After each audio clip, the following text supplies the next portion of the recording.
नमस्कार। कहानी का शीर्षक है एक साफ सुथरी कहानी। चौंकिए मत, कहानी सचमुच साफ सुथरी है। ओटीटी प्लेटफॉर्म के इस जमाने में इस तरह का डिस्क्लेमर देना बहुत जरूरी है।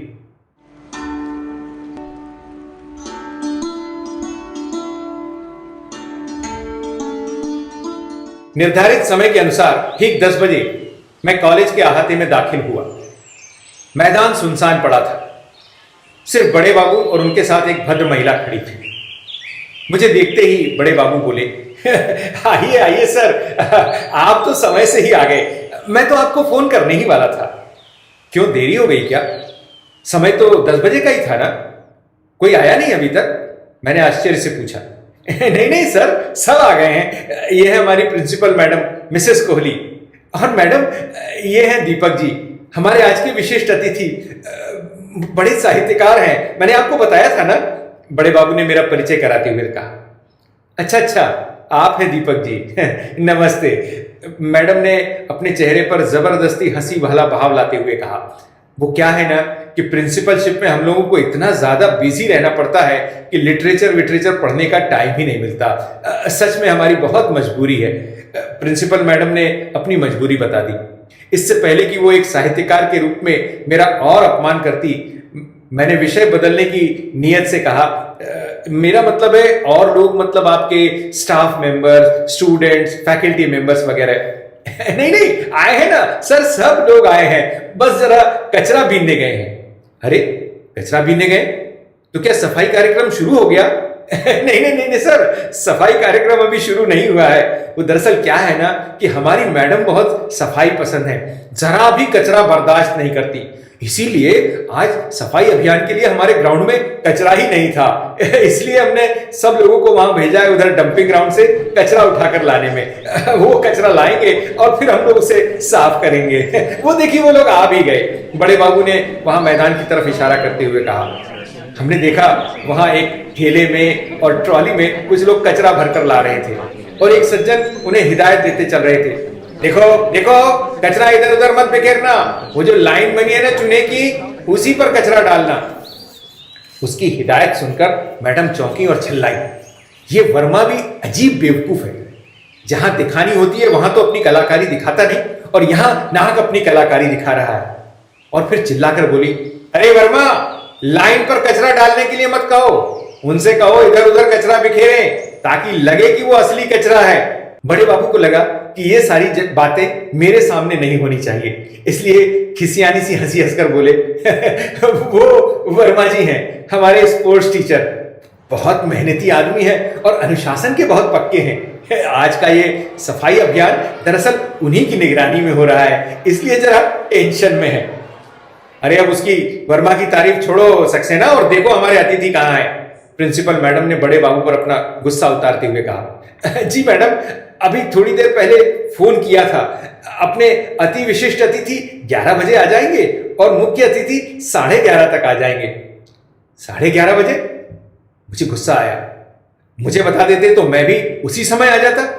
नहीं नहीं सर, आप आएंगे ये तो मुझे मालूम ही था, लेकिन मैंने सोचा कि जरा मुख्य अतिथि और विशिष्ट अतिथि से भी कंफर्म कर लूं। लेकिन आपने तो बताया था कि मैं ही अकेला अतिथि हूं और कोई नहीं। नहीं नहीं सर, दरअसल तो आप ही अतिथि थे। वो क्या था ना कि इन लोगों का कंफर्मेशन तब तक आया नहीं था, इसलिए मैडम ने कहा कि कम से कम एक अतिथि तो पक्का कर लो। हमारी मैडम का उसूल है, एक से भले दो।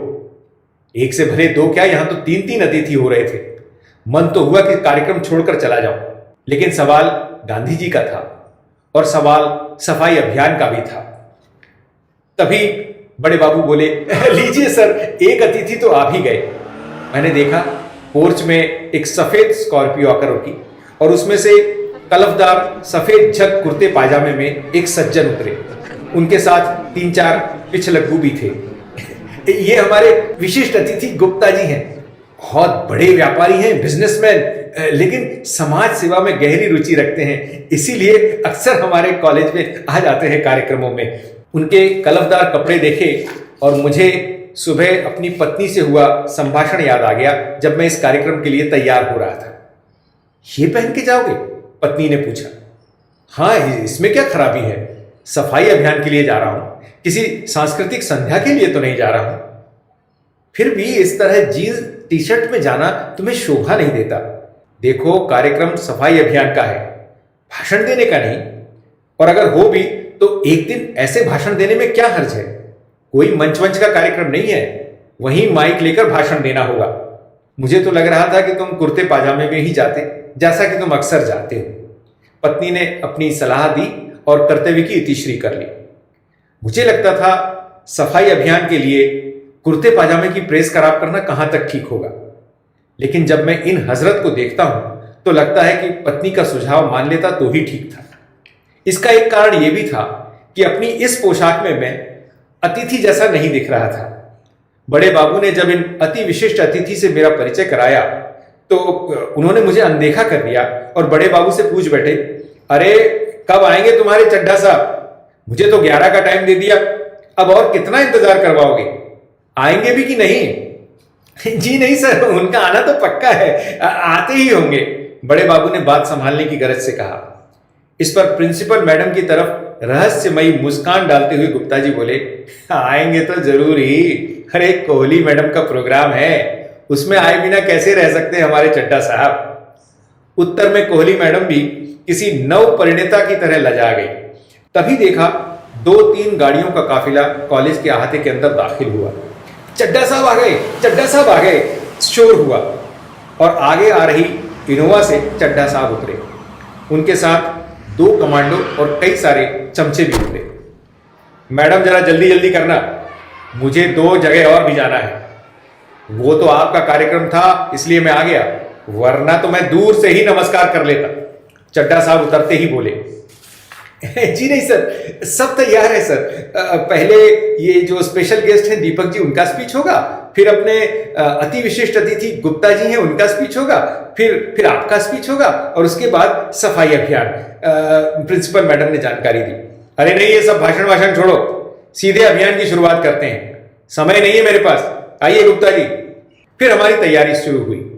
हमें नीला एप्रन पहनाया गया, फिर सिर के लिए टोपी और मुंह पर लगाने के लिए मास्क दिया गया, फिर हाथ में पहनने के दास्ताने भी दिए गए।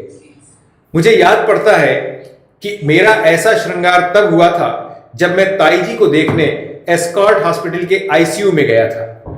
इस बीच साहब को प्यास लगी, उन्होंने पानी मांगा और साथ ही ताकीद की कि वो बोतल का पानी नहीं पिएंगे, गिलास से साधारण पानी पिएंगे।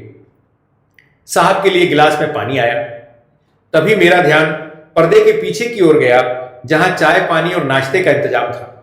वहां के वेटर ने बाकायदा प्लास्टिक की पानी की बोतल को खोलकर उसे जग में डाला और जग से गिलास भरकर साहब को दिया। साहब संतुष्ट थे कि उन्होंने बोतल का पानी नहीं पिया और कॉलेज वाले संतुष्ट थे कि उन्होंने साहब को साफ पानी पिला दिया है। सब तैयार थे। चड्ढा साहब ने फोटोग्राफर और वीडियोग्राफर का मुआयना ऐसे किया जैसे क्रीज पर आने के बाद नया बल्लेबाज फील्ड प्लेसिंग का मुआयना करता है। फिर वो सफाई अभियान की तरफ अग्रसर हुए और तरतीब से बिखेर कर रखा हुआ कचरा उठाने लगे। उनके साथ फोटोग्राफर और कार्यकर्ताओं का हुजूम भी आगे बढ़ा, जो कचरा उठाने में कम और फोटो खिंचवाने में ज्यादा उत्सुक था। मुख्य अतिथि ने कचरे की मात्रा को देखकर प्रतिक्रिया व्यक्त की। हमारे शिक्षा के संस्थानों में इतना कचरा, ये तो कल्पना से परे। अतिथि गुप्ता जी ने उस पर अपना कमेंट जड़ दिया। हाँ भैया, इसे देखकर तो ऐसा लगता है कि यहां पर कभी सफाई हुई ही नहीं। बात कोहली मैडम को लग गई, लेकिन वे चुप रही और उनके सहयोगी मिश्रा जी से न रहा गया। वे बोल उठे, वही तो हम भी कह रहे थे सर कि मैडम से कि जरा कम कचरा डलवाइए, लेकिन हमारी सुनता ही कौन है। मुख्य अतिथि खिसियानी सी हंसी हंसकर कचरा बटोरने लगे। बटोरा हुआ कचरा बाकायदा कॉलेज का नाम छपे स्वच्छता अभियान के थैलों में डाला जा रहा था और स्पोर्ट्स टीचर कर्मचारियों को हिदायत देते जा रहे थे, ये थैले संभाल कर रखना, बाद में सबको एक साथ रखकर उनकी फोटो लेना है। इस बीच मुख्य अतिथि चड्ढा साहब की चाल में आश्चर्यजनक तेजी आ गई और वे कॉलेज द्वारा निर्धारित सफाई अभियान की परिधि से बाहर निकल गए। सब चिंतित थे कि वो कहां जा रहे हैं। सर सर उधर नहीं, सर उधर नहीं जैसी आवाजें आने लगी, लेकिन तब तक वो ग्राउंड के बाहर लगी हेज तक जा पहुंचे थे। हे भगवान, ये वहां कहां पहुंच गए? कोहली मैडम बुदबुदाई। लगता है सफाई माता चढ़ गई है इनके ऊपर, मिश्रा जी ने व्यंग्योक्ति की। ये सब क्या है? ये सारा भंडार यहां क्यों जमा है? उस झाड़ झंकाड़ में से बियर की बोतलें निकालते हुए मुख्य अतिथि बोले, यहां तो पूरा का पूरा जखीरा है। ये रति राम भी कभी नहीं सुधरेगा, कोहली मैडम झल्लाई। कितनी बार कहा है कि कम से कम बोतलें तो उठवा लिया करो, लेकिन मानता ही नहीं।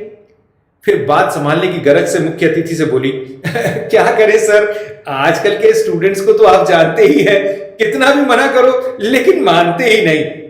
स्टूडेंट्स ही क्यों मैडम, आजकल तो टीचर्स भी रोज शाम की महफिल में शामिल रहते हैं। कौन कौन रहता है आपको तो खबर है उसकी, मिश्रा जी ने पूरक जानकारी दी। कोहली मैडम ने मिश्रा जी को खा जाने वाली नजरों से घूरा।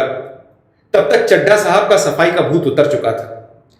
हाथ में कीचड़ से सनी टूटी रबड़ की चप्पल को लेकर आते हुए वो बोले, यह सब साफ हो जाना चाहिए 7 दिन में, और यह अड्डा भी बंद हो जाना चाहिए।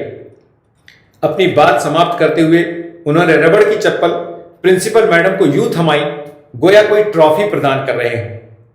प्रिंसिपल मैडम ने हाथ यूं झटका मानो सांप या छिपकली झटक रही। दरअसल यहां तक कोई आता ही नहीं, इसलिए बस यहां लेकिन अभी हो जाएगा सर। मैं तो सफाई का इतना ध्यान रखती हूं, ये कचरा भी मैंने ही डलवाया है अभियान के लिए। प्रिंसिपल मैडम ने ताव ताव में अपनी सही बात उगल दी। आपने डलवाया है इतना गंदा कचरा? सो अनहाइजीनिक। अरे डलवाना ही था तो थोड़ा साफ कचरा डलवाती। देखिए ये चप्पल। विशिष्ट अतिथि गुप्ता साहब ने आग में घी डालने की गरज से कीचड़ सनी सैनिटरी नैपकिन की थैली की ओर इशारा करते हुए कहा।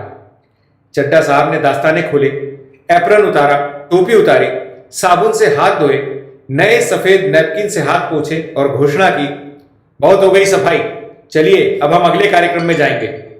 सर जरा चाय पी लेते, हमने हाई टी का इंतजाम किया है, प्रिंसिपल मैडम बुदबुदाई। नहीं चाय वाय कुछ नहीं, वो भी आप पिलाएंगी प्लास्टिक के कप में, मुख्य अतिथि झल्लाए। नहीं सर, कप प्लेट मंगाए हैं अलग से आपके लिए। बड़े बाबू ने मामला संभाला, लेकिन मामला तब तक काफी बिगड़ चुका था। मुख्य अतिथि ने न चाय पी, न समोसा खाया, न सम्मान करवाया, न स्मृति चिन्ह लिया और अपनी गाड़ी में बैठकर अगले कार्यक्रम की ओर निकल गए। उनका जाना इतना अचानक हुआ कि अन्य सभी लोगों को हाई टी के लिए आमंत्रण करना ही भूल गए कॉलेज वाले। वो तो भला हो हमारे संस्कारों का कि लोग ऐसे कार्यक्रमों में बिना आमंत्रित किए भी समोसे और गुलाब जामुन साफ करने में जुट जाते हैं। अच्छा मैडम, अब हमें भी इजाजत दीजिए। काफी देर से उपेक्षा झेल रहे अति विशिष्ट अतिथि गुप्ता जी ने कहा और अपनी गाड़ी की राह ली। उनके हाथ में मैडम ने जबरदस्ती स्मृति चिन्ह और बुके पकड़ा ही दिया। इस पूरे प्रसंग से मैडम का मूड इतना बिगड़ चुका था कि उन्होंने बड़े बाबू से कहा, बाकी तुम संभाल लेना गुप्ता, और वे तनतनाती हुई अपने कमरे की ओर निकल गई। यह सारा प्रसंग मेरे लिए अप्रत्याशित था और अपमानास्पद भी। बड़े बाबू को शायद इसका आभास हो गया था। माफ कीजिए सर, मैडम की तरफ से मैं माफी मांगता हूं। दरअसल वो ऐसी है नहीं, लेकिन ये सब अचानक हो गया ना, इसलिए वो जरा अपसेट हो गई। आप तो समझ सकते हैं सर, आप तो लेखक हैं, आप भावनाएं नहीं समझेंगे तो कौन समझेगा। मुझे क्या समझना चाहिए और क्या समझना नहीं चाहिए, इस पर ज्यादा प्रवंचना न करते हुए मैंने बड़े बाबू से कहा, बड़े बाबू बहुत हुआ, अब मैं चलता हूं। चलिए सर, मैं आपको गेट तक छोड़े देता हूं, बड़े बाबू बोले और साथ हो लिए। गेट तक पहुंचा तो बड़े बाबू ने एक बुके और स्मृति चिन्ह मेरे हाथ में भी थमा दिया, साथ ही एक लिफाफा भी जेब में रख लिया। सर, ये आपका मानदेय और यात्रा व्यय है। लेकिन ये सब क्यों? मानदेय की क्या आवश्यकता? मैं तो बस यूं ही आ गया था। मैंने प्रतिवाद करना चाहा, लेकिन मेरा प्रतिवाद कितना कमजोर था ये मेरे स्वर से ही स्पष्ट था।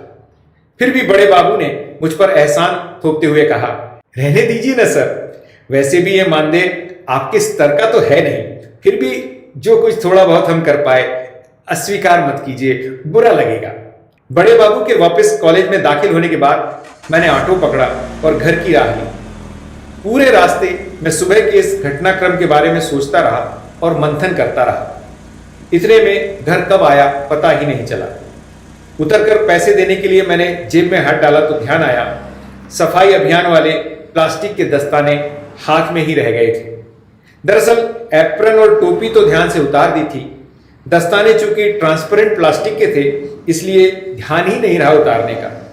संकोच भी हुआ और सोचकर शर्म भी आई कि मैं इसी तरह लोगों से मिलता रहा कार्यक्रम के बाद। अब क्या किया जा सकता था? सोचते हुए हाथ जेब से बाहर निकाल आया। प्लास्टिक के दस्ताने अब भी हाथों पर थे। उसमें चिपका नोट प्रायः खींचते हुए ऑटो वाला बोला, क्या सर, अब आप भी जुट गए देश की सफाई करने दस्ताने पहनकर? अच्छा है। इतना कहकर ऑटो वाला अपनी राह चल दिया। उसके इस वाक्य में व्यंग्य था या प्रशंसा पता नहीं, मैं तो इसे प्रशंसा ही मानकर चल रहा हूं। आपका क्या विचार है?